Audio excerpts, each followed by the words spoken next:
Halo guys, Bang, kita kembali di mana Bang kita Bang? di preview MotoGP Aragon 2021. Oke. Tapi Bang, sebelum itu Bang, ya tetap ya untuk teman-teman jaga kesehatan dan juga prokes ya. 5M. Oh, sekarang udah turun deh Bang. Wow, 6M gitu ya kemarin. 6M. Enggak kan udah buka mall, masih pakai aplikasi. Jadi kita ke 5M aja dulu. Oke. Karena levelnya juga udah 3 kan? Iya, udah kita turun. Kan? Semoga terus turun dan corona cepat pergi dari tanah air. Oke. Bang, ada yang menarik nih selain itu juga nih Bang. Apa nih? Depan kita nih Bang, ada Oh soto. iya, jangan-jangan ntar teman-teman bilangnya, lo kok ngebahas kuliner nih? Ini enggak. Itu dia tuh. Ini air liur juga makin, aduh, udah ngecas aja nih. Kita mau nyobain sekalian. Iya. Di Kawan Kopi sekarang juga buka soto balap Bang. Oh jadi nggak cuma minuman kekinian ya? Nggak cuma minuman, nggak cuma ada kayak semacam gerai, tawahara, aparel. Tapi juga buka soto balap. Soto balap. Namanya udah ngeri tuh ya, soto balap. Waduh. Tapi ya kita cobain dulu nih Bang. Seperti apa rasanya? Karena kalau bicara tentang soto balap, ini sebenarnya soto ayam Lamongan. Oh, khas gitu. Lamongan. Khas Lamongan. Tapi ya kita coba dulu biar tahu apa sih yang beda gitu lah. Siap. Guys, kita cobain dulu guys. Kita makan dulu ya. Cobain dulu nih. Aduh. Juara nih, koyanya udah kelihatan Bang. Koyanya aja menarik nih. Istimewa kayaknya Bang. Aduh. Oh iya, ada 2 pilihan ya. Apa tuh? Soto yang dipisah sama yang campur. Kalau kita pengennya praktis, jadi kita pengennya campur nasi. Selamat makan guys, makan dulu ya.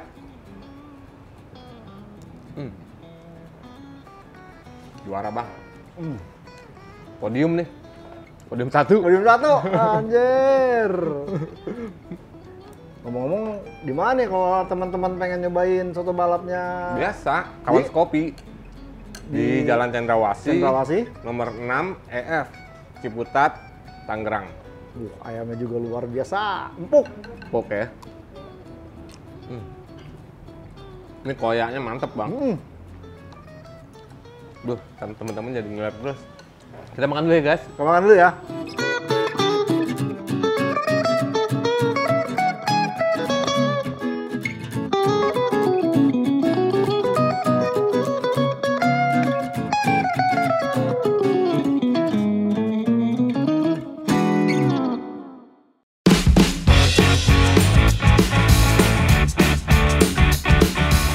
Aduh Bang, Alhamdulillah. Kenyang. Top banget. Rasanya racing ya. Aduh. Oke Bang, kita sekarang langsung nih fokus ke prediksi dulu ya. Oke. Prediksi untuk MotoGP Aragon 2021. Pertama Bang, saya melihat nih ada kemungkinan duo Suzuki nih antara Alex Rins dan juga Joan Mir. Dua Suzuki nih ya. Betul. Apalagi momen ya kemarin. Momen tahun lalu kan. Momen tahun lalu sama kemarin di Silverstone. Kemarin ya, Alex Rins yang podium kedua. Betul. Terus? Dan yang berikutnya adalah saya memprediksi ada nama kejutan yaitu Marc Marquez. Ini yang sempat kita bahas-bahas di episode sebelumnya. Yang kita bicara tentang peluang Marc Marquez. Betul. Untuk juara dunia malah kan ya. Betul. Juara dunia 2021. Karena waktu itu ada beberapa sirkuit yang menjadi perhitungan kita kan. Dan salah satunya adalah Aragon. Motoran Aragon anti clockwise yang kebanyakan tikungan kiri. 10 kiri, 7 kanan. Iya. Nah, selain itu Bang, jadi 3 itu tadi tuh. Ya. 3 tadi tuh. Mungkin yang lain-lainnya masih ada ya karena kita tahu karakter Aragon ini kan yang bener-bener sirkuit kencang, tidak menutup kemungkinan ya mesin V4 kalau nggak Ducati. KTM, mungkin juga ya kejutan dari Aprilia RSGP. Itu yang setelah kemarin bikin heboh ya. Bikin heboh, meraih podium ketiga di MotoGP Inggris 2021. Nah, selain bikin yang podium 3 yang bikin heboh, yang baru masuk juga nih Bang. Yang menggantikan tuh Bang. Itu, waduh, itu sih emang gimana ya Bang? Kalau gue bilang agak-agak ya bener ya Bang Joni bilang. Istilahnya nggak ada etika lah. Karena kan seharusnya untuk saling menghormati gitu Bang ya. Kecuali kalau memang pengunduran dirinya tanpa ada masalah. Setuju. Ini kan ada masalah Bang. Betul. Jadi, iya. Aduh, ya gimana siapa dia coba? Maverick Vinales. Tiba-tiba kemarin di press conference pakai baju Aprilia, disinggung-singgung soal Yamaha, langsung nyolot. Wah, saya nggak mau ngebahas itu, saya mau maju ke depan. Saya mencoba melihat bahwa bersama Aprilia ini saya punya potensi. Jadi benar-benar ya saya bilang apa ya, tanda petik muka badak gitu. Nah, kemarin berseragam Monster Yamaha Energi, sekarang tiba-tiba pakai Aprilia Racing. Waduh, oke. Jadi oke nih Bang, kita langsung ya. Siap. Kira-kira di podium 1 siapa? Saya melihat mungkin bisa ada kemungkinan malah Joan Mir nih. Joan Mir karena kemarin dia memang mengakui agak sedikit melakukan kesalahan dan memang dia coba pelajarin, dan berbekal kemarin performanya dia meraih podium 3, itu pun 3 kemarin pun dia agak sedikit. Yang di Aragon ya Bang? Iya, di Aragon tahun lalu nih, dia bernafsu yang diambil oleh Alex Marquez di lap-lap terakhir. Dia banyak belajar dari situ, dan sepertinya ini dia mencoba untuk mengejar momentum, karena mau tidak mau jika dia berhasil meraih hasil yang cukup bagus, tidaknya menang, ini akan membuat gap jarak perolehan poin dengan Fabio Quartararo akan lebih terpangkas jaraknya. Dari 65 ya entah dari berapa gitu kan. Betul. Yang penting semoga lebih dekat gitu kan. Itu, dan juga kita tahu bahwa Joan Mir mempunyai tren yang positif di paruh musim kedua. Kalau kita ingat di musim lalu bagaimana dia cukup tampil bagus dari mulai Aragon, kemudian di tahun lalu kan kita tahu Aragon back to back dengan Teruel dan selanjutnya. Dan harapan ini mungkin menjadi modal atau motivasi buat seorang Joan Mir untuk bisa tampil lebih baik. Oke. Itu yang pertama. Terus yang kedua Bang? Alex Rins. Kenapa Alex Rins? Alex Rins saya melihat bahwa dia memang kemarin itu, ini aku nggak tahu apakah dia akan mulai mencoba starting device atau right head adjuster seperti halnya Joan Mir sejak kemarin Styria. Ini kalau kita melihat sepertinya Alex Rins pun mulai menjajal perangkat itu, dan salah satu kemarin yang sempat disinggung-singgung bahwa keberhasilan kemarin pun adalah salah satunya dia menggunakan right head adjuster. Meskipun nggak terlalu istilahnya se-ekstrim atau saat digunakan di sirkuit Styria Red Bull Ring, di mana memang di tikungan 9-10 itu yang menjadi andalan. Nah, dari sini saya melihat Alex Rins akan mencobanya, namun mungkin lagi-lagi nih seandainya duo Suzuki ini bisa mencetak start baik, minimal ya paling jelek baris kedua, mungkin hasilnya akan lebih baik. Akan bisa 1-2 atau antara Joan Mir dan Alex Rins. Tapi saat ini kenapa saya Alex Rins saya unggulkan di posisi kedua, dia kadang-kadang masih terlalu overconfident hingga dia bernafsu yang notabene bannya malah habis duluan, sehingga dia coba paksa malah beresiko atau mengakibatkan insiden yang seharusnya tidak terjadi dan membuat dia harus kehilangan poin. Itu Alex Rins. Karena kalau kita bicara tahun lalu ya, baik itu di Aragon, baik itu Teruel, ini seenggaknya duet Suzuki ini, duet maut nih Bang, ya kan? Podium, ya dua-duanya podium. Dua-duanya podium, betul. Baik itu di Aragon, baik itu di Teruel. Sehingga ya mungkin ya hasilnya nggak akan jauh beda nih kali. Betul. Apalagi ya motivasinya Joan Mir juga Joan Mir kan hampir sama nih sama kayak tahun lalu. Betul, kemarin dia di luar 2 besar, tiba-tiba kemarin di Silverstone dia berhasil masuk ke 2 besar. Ya harapannya tentu dengan beberapa ronde tersisa, kan untuk bisa mengejar Fabio Quartararo di klasemen itu masih terbuka. Nah itu untuk 1-2 berarti Bang ya. Ya kalau let's say ya bisa dibilang antara Joan Mir dan Alex Rins sebenarnya ya. Nah, yang ketiganya nih Bang. Saya pilih Marc Marquez. Kenapa Marc Marquez? Jadi seperti yang sempat dibahas sebelumnya bahwa sirkuit Aragon ini anti clockwise, banyak ke kiri. Juga kalau kita melihat rekor kemenangan terbanyak di Motorland Aragon atau Aragon GP, siapa lagi kalau bukan Marc Marquez dengan 5 kali kemenangan. 2013. Kemudian sempat jeda dulu di Jorge Lorenzo, baru 2016 sampai 2019. Nah 2020 kemarin absen. Nah artinya ditambah lagi kemarin dia tampil mengesankan di MotoGP Jerman 2021 yang sirkuit Sachsenring yang juga anti clockwise.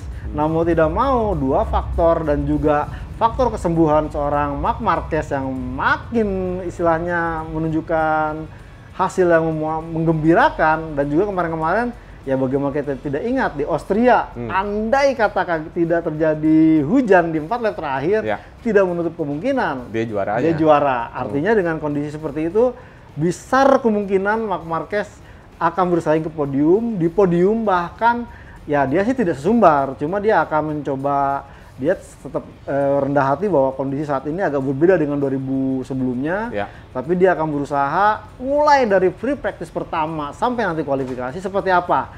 Dan target yang realistis lagi, dia tetap akan mematok paling sial dia harus start di barisan kedua. Artinya ya 6 atau 5 atau 4. Ini benar-benar hal realistis. Kalau tidak, ini akan menjadi kejutan buat Marc Marquez di Motorland Aragon. Tapi sebenarnya selain Marc Marquez, Bang, ini kalau kita bicara tentang di MotoGP Inggris, Pol Espargaro, pole position. Jadi ini bisa dibilang momen lah untuk si Repsol Honda nih sebenarnya. Memanfaatkan momen kemarin Pol Espargaro pole position, memanfaatkan momennya Marc Marquez, ya bisa dibilang salah satu rajanya sirkuit Aragon.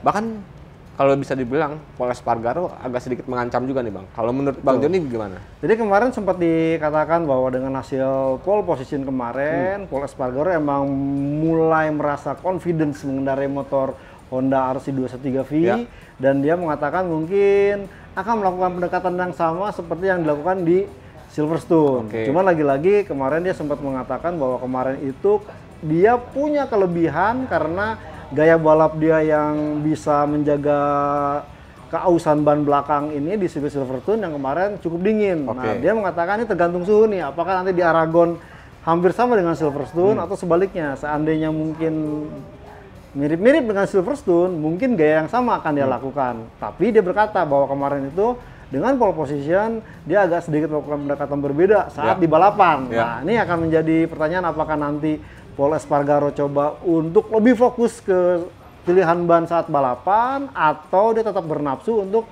meraih pole position seperti yang dilakukan di Silverstone kemarin. Jadi ya agak-agak sedikit masuk nominasi lah ya. Masuk nominasi. Untuk Pol Espargaro. Apalagi dia kan sempat mengambil contoh tahun lalu aja. Alex Marquez bikin kejutan. Itu dia Bang. Dengan modal itu dia yakin. Nakagami bikin kejutan juga. Bahkan pole position kan? Pole position, meskipun melakukan kesalahan. Terus sudah itu prestasinya kemarin tahun lalu ketika masih di KTM, Pol Espargaro mampu lah finish 5 besar ya. Ya, artinya di Aragon. Ya, Aragon ini setidaknya dengan karakter mesin yang benar-benar powerful, karakter mesin konfigurasi V, saya yakin Pol Espargaro ya tentu udah punya istilahnya gambaran strategi seperti apa, apalagi dengan modal kemarin dia berhasil pole position di MotoGP Inggris 2021. Nah tadi kita udah bicara tentang ya kemungkinan pengisi podium nih Bang. Betul. Baik itu Alex Marquez, Alex Rins. Pengennya Alex Marquez lagi. Joan Mir. Dan Marc Marquez. Sementara Bang. Iya. Ini perebutan ya poin lagi sengit-sengitnya di klasemen nih. Betul.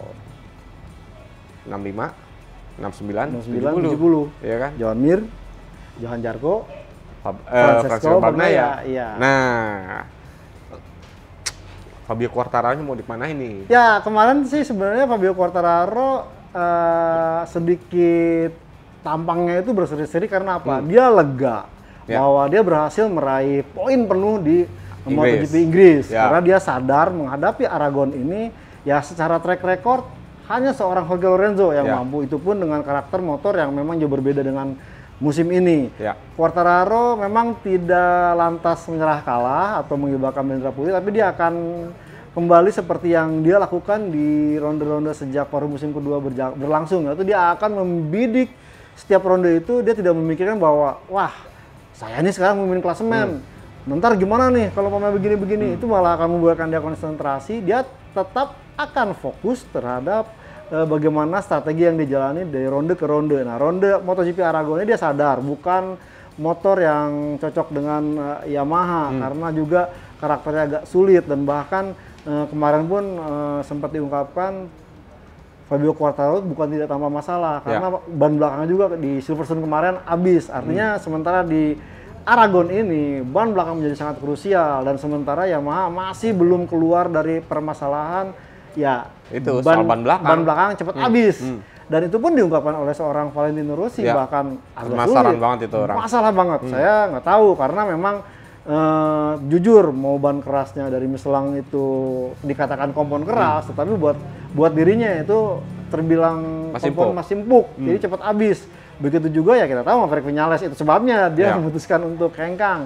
Dan kita tidak kan Franco Morbidelli ya sayangnya saat ini belum bisa tampil, padahal kemarin Teruel membuktikan hasil yang terbaik. Nah, itu dia. Karl Crutchlow pun mengatakan bahwa memang sampai saat ini Yamaha masih belum keluar permasalahannya dari soal ban belakang yang selalu cepat habis. Nah dari situ sepertinya Quartararo akan bermain aman, menghitung-hitung apakah kalau pamannya Joan Mir finish dia akan berusaha semaksimal mungkin. Tapi tetap seperti yang tadi sebelum ambil gambar saya katakan diskusi dengan Bang Eka bahwa seandainya Quartararo bisa mencetak hasil yang fenomenal di free practice 3 atau 4, ini yang harus diwaspadai dari seorang Fabio Quartararo. Artinya dia mungkin bukan sirkuit yang dia sukai, termasuk juga karakter yang tidak cocok dengan motornya, tapi siapa tahu ya dengan motivasi yang ada, dengan strategi yang dia miliki, dia akan berusaha semaksimal mungkin untuk bisa berebut podium atau tidak malah juara. Dia bisa juara. Oke, karena gini Bang, gue berkaca sedikit kepada bukan Francis Bagnaia, Franco Morbidelli. Karena di Teruel, yang seri Teruel tahun lalu, itu kan dia berhasil untuk jadi juara. Betul. Padahal motor yang dipakai, abang tahu sendiri, 2019, kemudian bermasalah dengan pasokan klep, sehingga RPM-nya diturunkan. Jadi kalau menurut gue nih Bang, ada sedikit kemungkinan lah bahwa Quartararo nih lagi-lagi nih Bang, bakal bikin kejutan lagi layaknya di Inggris nih. Di Inggris, oke. Karena ya tadi Bang, dibilang overconfidence, sebenarnya nggak juga ya, karena itu bagian dari strategi dia. Orang masing-masing punya strategi berbeda. Setuju. Kayak Marc Marquez, ya strateginya cyborg, tapi dia cooling down, ntar di balapan, gitu. Nah ini yang membuat gue, kalau menurut gue Fabio Quartararo ada di zonanya podium. Menurut gue. Gitu. Siap. Oke Bang. Tar dulu. Jangan oke aja dulu. Masih ada lagi nih, minum dulu bentar Bang. Satu lagi apa nih? Wah ini istimewa banget nih Bang. Istimewa banget, udah tadi soto balap, kenyang. Sekarang kopi balap. Kopi balap. Kawan kopi balap deh. Aduh. Wah, segar. Harus jajal guys. Nah, nih Bang, ini yang bikin heboh sebenarnya. Yang bikin heboh sebelumnya. Betul. Maverick Vinales, betul. Datang ke MotoGP Aragon 2021. Karena sebelumnya pun diperkirakan tuh di Misano kan ya. Betul. Tapi kucuk akhirnya datang di Aragon. Menurut Bang Joni, peluangnya untuk Maverick Vinales, ya seenggak-enggaknya ada di mana sih ketika race nanti posisinya dia? Saya rasa masih mencoba-coba ya buat seorang Maverick Vinales karena sekian lama dia bermain dengan mesin inline Suzuki dan juga Yamaha, kemudian bermain mesin V4 yang baru dia jajal di Misano. Saya rasa ya untuk bisa tembus 5 besar ini udah suatu pencapaian yang luar biasa. Bisa nih? Ya, saya masih ragu juga sih. Masih ragu ya? Ya karena di Misano kemarin meskipun private test ya sempat ada yang mengungkapkan bahwa waktu ya 133 ya. Ya 133 ini masih jauh dari capaian motor Yamaha yang dia pakai. Tapi nih, 133 itu kan ya ibaratnya apa ya? Dia adaptasi. Betul. Dari ya berapa 5 tahun di mesin inline. Iya. Ya dia adaptasi di V4. Betul. Tercipta 133. Betul. 133 ini kalau bisa dibilang bahwa di MotoGP Misano tes Misano kemarin itu kan cuma sekedar menjajal, bukan layaknya mereka berkompetisi untuk ya lu harus pakai ban lunak, pakai ban terus settingannya akan seperti apa untuk mencatat time attack gitu kan. Jadi kemungkinan nih Bang, kalau menurut gue tembus di 5 besar pun kayaknya bisa deh. Ya karena saya melihat satu faktor, tapi ada 2 faktor lain. Karena kemarin itu ya selama ini kan dia berkutat dengan kru chief, mekanik yang sama gitu di Yamaha. Saat ini benar-benar pure jauh berbeda. Artinya hanya Maverick Vinales seorang datang ke Aprilia, sementara lingkungan crew chief dan ini itu orang baru, artinya perlu adaptasi dan ini itu sebabnya dia sedikit terbantu dengan adanya Alex Espargaro. Itu yang faktor kedua. Faktor ketiga adalah saya rasa bahwa ya masa iya sih Maverick Viñales nggak punya malu gitu bahwa dia kemarin bikin heboh. Kenapa bikin heboh dengan Yamaha dari mulai drama dia putus kontrak dari 2 musim jadi semusim, kemudian akhirnya dia dipecat. Padahal kalau mamanya psikologisnya kalau dipecat itu artinya udah lu nggak balapan. Dan kalau kita bandingkan dengan Johan Zarco Zarco itu butuh 3 ronde baru balapan lagi. Nah seorang Maverick Viñales 2 ronde pun itu karena dihukum, diskorsing, langsung ke pabrikan. Bayangkan dengan Johan Zarco, dia sampai wah tahun depan kayaknya Moto2, dia udah seperti bayangan seperti itu. Beruntung 3 ronde terakhir ditawar sama LCR menjadi pembalap pengganti. Nakataka Nakagami, tim satelit loh. Maverick Viñales sekarang tim pabrikan. Udah begitu, saya pikir bakal dengan wildcard. Ternyata dia mengganti seorang Lorenzo Savadori yang Savadori sendiri harus turun tahta sebagai pembalap test rider. Nah, jadi status nanti ini benar-benar Maverick Viñales ini kalau sampai misalkan membuahkan hasil yang bagus, ya ini pasti bikin gondok Yamaha karena poinnya nanti buat tim Aprilia. Nah, ini sangat buat saya pikir ya aduh ini benar-benar hal yang sangat ya satu luar biasa, satu miris karena kemarin bahwa Yamaha itu nggak sembarangan memperpanjang kontrak dia sampai 2 musim.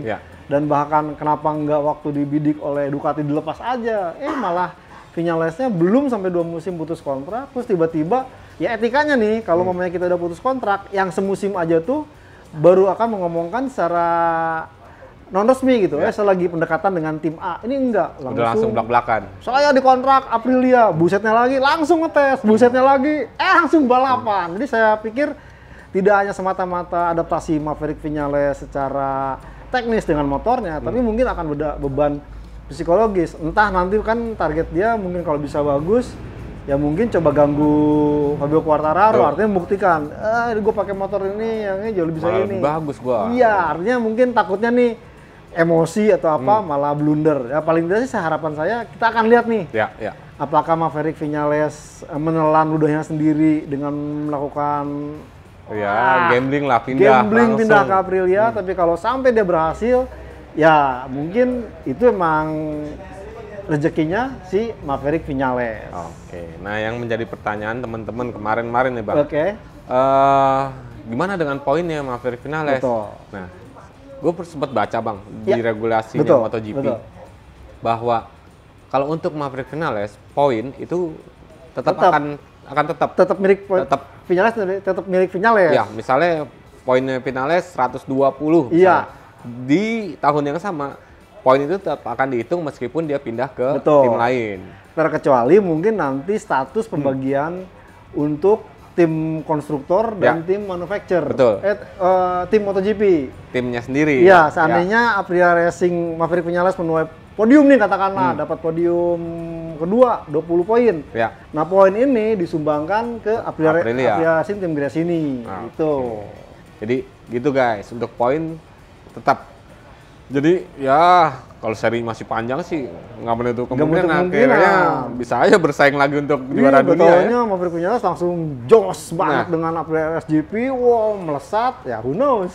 Itulah dia. Jadi udah nggak terlalu penasaran lagi kan guys. Ya buat pendukung Maverick Viñales tetap semangat pokoknya. Oke. Saya ingetin lagi nih guys untuk podium. Ya pertama tadi ya sebutkannya antara pertama dan kedua lah ya. Antara pertama kedua. Alex Rins atau Joan Mir. Yang ketiga Marc Marquez. Ya Fabio Quartararo mungkin bisa menjadi kejutan dengan masuk di podium.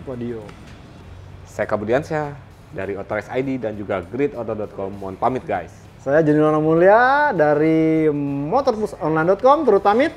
Semangat guys. Sampai jumpa.